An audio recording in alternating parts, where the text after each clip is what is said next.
Hello and welcome to lesson number 5 in Unit 2A of our grade 10 academic math class. This is solving right angle triangles. So far in the unit we've discussed similar triangles and how they are the basis for understanding trigonometry or why trigonometry works. We went on to learn about labeling right angle triangles in such a way from a reference angle that we are able to compare common ratios from reference angles, and those common ratios of course are sine, cosine, and tangent. Then we went on to see how we could use those to find missing side lengths or to find missing angles in a triangle. Which brings us to this lesson, and this lesson is solving right angle triangles. So when we say solving a right angle triangle, and it says it right at the top there, what it means is that you are going to find all missing sides and angles in that given triangle. So that's what solving means. We'll just highlight that. Solving, finding all unknown angles and side lengths. So before we jump into that, let's just recap the tools we now have at our disposal when we're working with right angle triangles, and there are 3 of them.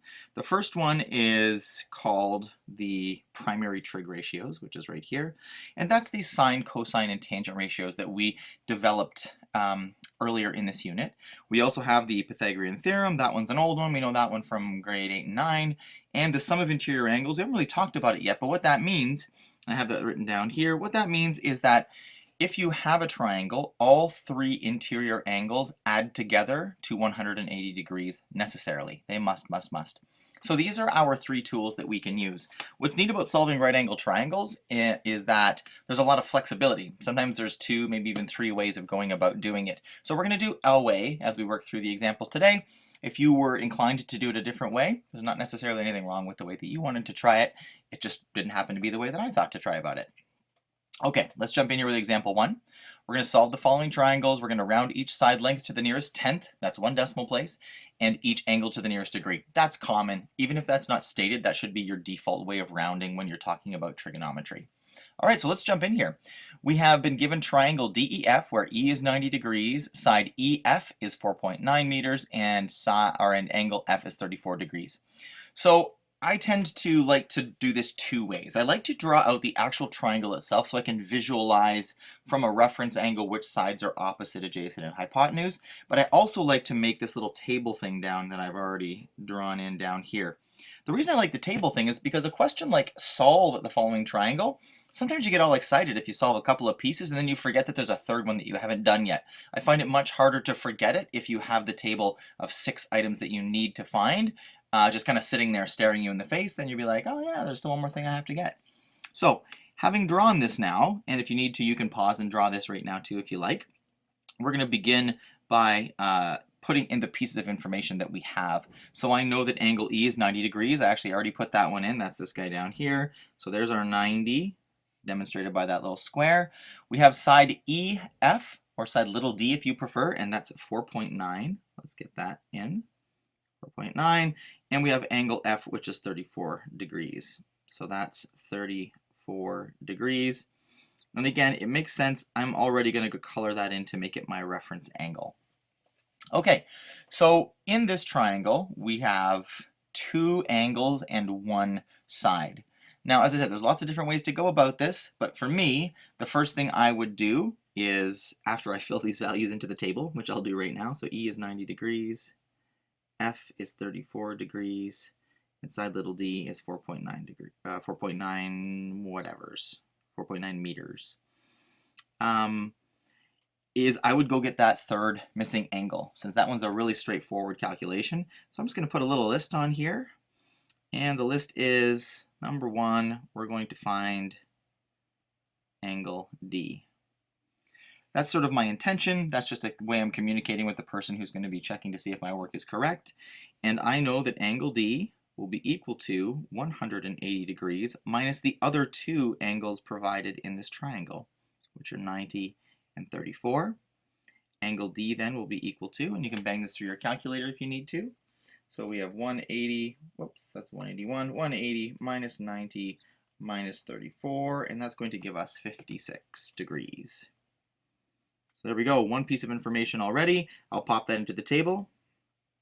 1 down, 2 to go. So from here, I've kind of figured out all the stuff I can do easily. Now I need to start working on some of the other values. So I can find side little e or side little f. At this point, I don't think it really matters which one we get, but I will go on to label this triangle first from the reference angle. So from the reference angle of 34 degrees, side little e is my hypotenuse, side little f is my opposite side, and I already have the adjacent side over here being 4.9.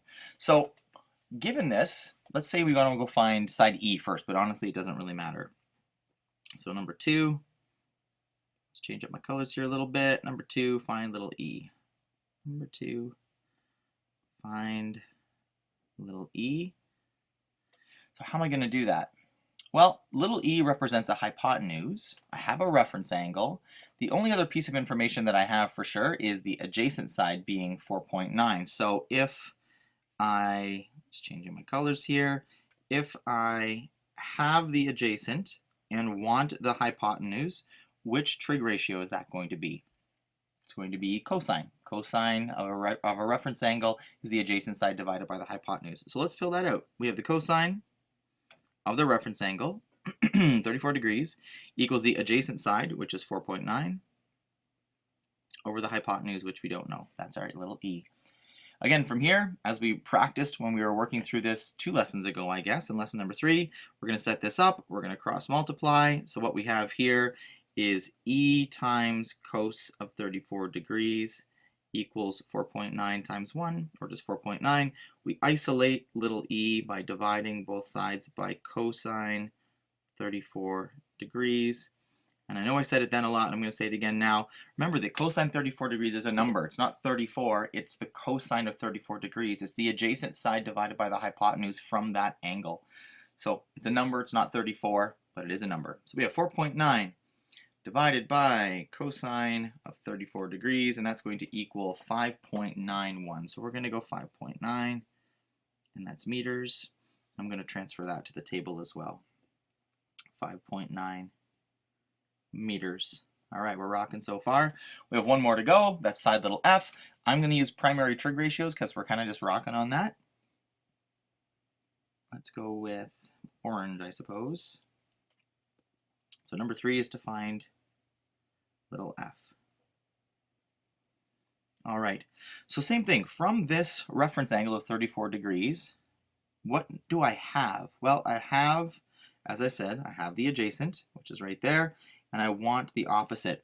Now you'll notice that I'm using side little d here. The reason I'm using side little d as opposed to jumping and using potentially side little e is that what if I made a mistake in finding side little e?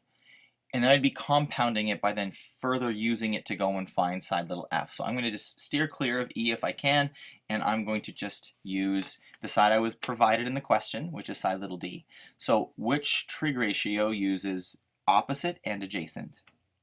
It's going to be tangent, so let's fill that in. The tangent, whoops, that's a highlighter. The tangent of 34 degrees is equal to the opposite side, which I don't know, it's my f, over my adjacent side, which is 4.9. Let's set this up. As before, we are going to cross multiply. So we have side little f times 1 being equal to 4.9 times tan 34 degrees. Let's put that through the calculator. So we have 4.9 times tan 34 equals 3.30. So we're going to go with 3.3 meters, and we're going to pop that in the table. 3.3 meters. Now I do want to point out that before we found side little f, another way to go and figure out what side little f would have been might have been to use the Pythagorean Theorem. We would have had 2 sides in a right angle triangle, including the hypotenuse. We could have used that to find the third side. Should get the exact same answer, should get 3.3 meters. Last thing I want to show you here before we finish up this question, or as we finish up this question, is that I like to perform what we call a dummy check here. Because we're doing trigonometry, a lot of times we rely on our calculator and whatever it spits out as truth. Sometimes we make mistakes typing things into the calculator, either the way we type them or we just mistype a number. So what I'd like to do, or what I typically do in a question like this, is I just do this little dummy check. And the little dummy check is, I look at my largest angle. My largest angle is 90 degrees. And is it across from my largest side? And it is. It's across from 5.9, which is the largest side value that we have. Then I look to my smallest angle, 34 degrees. Is it across from my smallest side? And I see that it is. That's just a real quick dummy check. It doesn't mean that my answers are right necessarily, but it means at least that at the surface they're not ridiculous. And that's how we do it. So let's stop this video here. We will move on with one more example of this and then sort of a two-part right angle triangle question that's pretty exciting. So we'll see you in part 2.